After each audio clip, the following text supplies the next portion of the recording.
భారీ ప్రాజెక్టులు, deadly multi స్టారర్లు Tollywood Bollywood లో మాత్రమే సెట్ అవుతాయా? కాలీవుడ్ లో ఎందుకు సెట్ కాకూడదు అనుకున్నాడు కమల్. అందుకే ఈ మధ్య కాలంలో ఎవ్వరు ఊహించని ప్రాజెక్టులు అనౌన్స్ చేస్తున్నాడు. మొన్న మణిరత్నం, నిన్న రజనీకాంత్, మరిప్పుడు కాలీవుడ్ కళలో కూడా ఊహించని డైరెక్టర్ తో మూవీ చేయబోతున్నాడట. 37 ఏళ్ల తర్వాత మణిరత్నం దర్శకత్వంలో కమల్ హాసన్ నటిస్తున్నాడు అంటే ఈ ఏడాది కోలీవుడ్ దాటి ఈ ప్రాజెక్ట్ పై క్రేజ్ కనిపించింది. మరోసారి వీరిద్దరూ నాయకుడు మ్యాజిక్ రిపీట్ చేస్తారు అనుకుంటే తగ్ లైఫ్ తో డిసప్పాయింట్ చేశారు. మణిరత్నం తర్వాత తన ప్రాణ స్నేహితుడు రజనీకాంత్ తోనూ మల్టీ స్టారర్ చేయబోతున్నట్లుగా ఇటీవలే అనౌన్స్ చేశాడు కమల్ హాసన్. దాదాపు 46 ఏళ్ల తర్వాత తమిళ సినీ పరిశ్రమ మళ్లీ ఇద్దరు లెజెండరీ యాక్టర్స్ కలిసి నటించే చిత్రాన్ని చూడబోతోంది. అయితే ప్రస్తుతం ఇంకా దర్శకుడి అన్వేషణ కొనసాగుతోంది. ఇప్పుడు కూడా అలాంటి క్రేజీ కాంబోను చేస్తున్నాడు కమల్ హాసన్.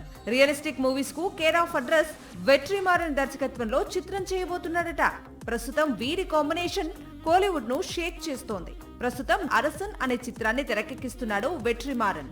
వడ చెన్నై యూనివర్స్ నుంచే ఈ చిత్రం కూడా తెరకెక్కుతోంది. ఆ తర్వాత కమల్ తో వెట్రిమారన్ మూవీ చేసే అవకాశం ఉంది. సాక్షి టీవీ ప్రసారాలను నిలిపివేయటం చట్టరీత్యా నేరం. సాక్షి టీవీ ప్రసారాల కోసం మీ స్థానిక కేబుల్ ఆపరేటర్ను వెంటనే సంప్రదించండి. డిటిహెచ్ లో, ఇంటర్నెట్ లో కూడా సాక్షి టీవీ ప్రసారాలను వీక్షించవచ్చు.